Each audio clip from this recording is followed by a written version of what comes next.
Selamat pagi Bapak Ibu Saudara yang kasih Tuhan. Apa kabar? Saya ingin bahwa kita semua dalam keadaan sehat dan dalam keadaan baik-baik juga. Mari saudara, sebelum kita merenungkan firman Tuhan, saya ingin mengajak kita untuk berdoa terlebih dahulu. Mari berdoa. Tuhan, kami bersyukur untuk pagi yang baru, kehidupan yang baru, di mana kami juga akan mengalami banyak hal, tetapi juga di dalam dan di tengah-tengah peristiwa yang akan kami alami, Tuhan juga senantiasa hadir. Tuhan juga yang akan memberi kekuatan penghiburan, Tuhan yang memampukan kami. Biarlah firman-Mu mengajak kami untuk selalu beriman kepada Tuhan dan menjadi saksi Tuhan di dalam kehidupan kami. Biarlah Roh Kudus menolong kami semua. Di dalam nama Tuhan Yesus Kristus kami berdoa. Amin. Saudara-saudara, saya teringat pada masa remaja ketika saya mendengar bahwa di Bandung ini ada sebuah stasiun radio secara khusus pagi dan sore hari menyiarkan lagu-lagu klasik. Dan disitulah saya mulai merasa tertarik menggemari musik klasik. Walaupun saya tidak ahli untuk bisa membedakan jenis musik klasik barok, romantis, dan seperti itu pada waktu masa remaja saya. Tetapi lagu-lagu klasik pada masa remaja membuat saya menambahkan pengetahuan, oh ini musik klasik seperti ini. Saudara-saudara, tapi sekarang saya juga menyenangi berbagai macam jenis aliran musik yang lain, saudara-saudara. Bapak Ibu saudara, dalam waktu beberapa kesempatan membuat renungan, menulis khotbah, lagu-lagu klasik itu kadang mengiringi saya. Sehingga dengan hati dan suasana hati yang tenang, saya bisa mengetik, membuat rancangan-rancangan khotbah, tulisan-tulisan yang menghasilkan juga karya tulisan yang baik untuk saya bawakan ketika berkhotbah maupun juga dalam merenungkan firman Tuhan. Saudara-saudara, musik itu juga memberikan kemampuan kepada kita untuk mengekspresikan, mengungkapkan perasaan. Susah maupun senang, kita bisa salurkan itu melalui musik, lagu-lagu, pujian-pujian yang kita bisa nyanyikan bersama.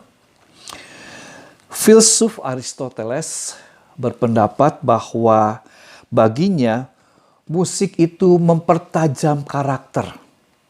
Musik itu mengasah kepribadian seseorang. Musik mengendalikan emosi-emosi kita yang berkaitan dengan apa yang kita percayai. Dalam menghadapi masa-masa susah, ketika kita mendengar sebuah musik yang indah, mungkin musik itu akan menghibur. Mungkin musik itu akan memberikan kepada kita suasana kesegaran yang baru. Salah seorang bapa reformasi kita yaitu Johannes Calvin mengatakan bahwa musik itu memiliki kekuatan mengendalikan pikiran kita, mengendalikan semangat, memberikan hasrat yang benar kepada kita. Sehingga walaupun hati kita gundah, sedih, tetapi ketika mendengarkan musik, itu bisa menyalurkan, bisa membuat kita menjadi tenang dan terhibur. Saudara-saudara, saya tidak tahu jenis musik apa pada waktu zaman Raja Daud. Mungkin ada rentangan zaman yang begitu berabad-abad sebelum Masehi, tetapi syair dan lirikan puji-pujian kepada Tuhan di dalam Mazmur pasal 30 ayat 12 dan 13 yang mengatakan demikian, Aku yang meratap telah kau ubah menjadi orang yang menari-nari. Kain kabungku telah kau buka, pinggangku kau ikat dengan sukacita, supaya jiwaku menyanyikan mazmur bagimu, dan jangan berdiam diri. Tuhan Allahku, untuk selama-lamanya aku mau menyanyikan syukur bagimu. Saudara-saudara, dua ayat ini adalah ayat-ayat yang ada dalam fase 30, di mana di situ pemazmur mengalami suatu masa transisi. Keadaan sehat, keadaan ketika dia sakit, lalu Tuhan menyembuhkannya dan kembali menjadi sehat. Dalam masa transisi ini, dalam perpindahan ini, Daud merasakan bagaimana tangan kuat kuasa Tuhanlah yang menyembuhkan dia, yang memberikan kepadanya suatu kekuatan, kesempatan hidup yang baru, saudara-saudara.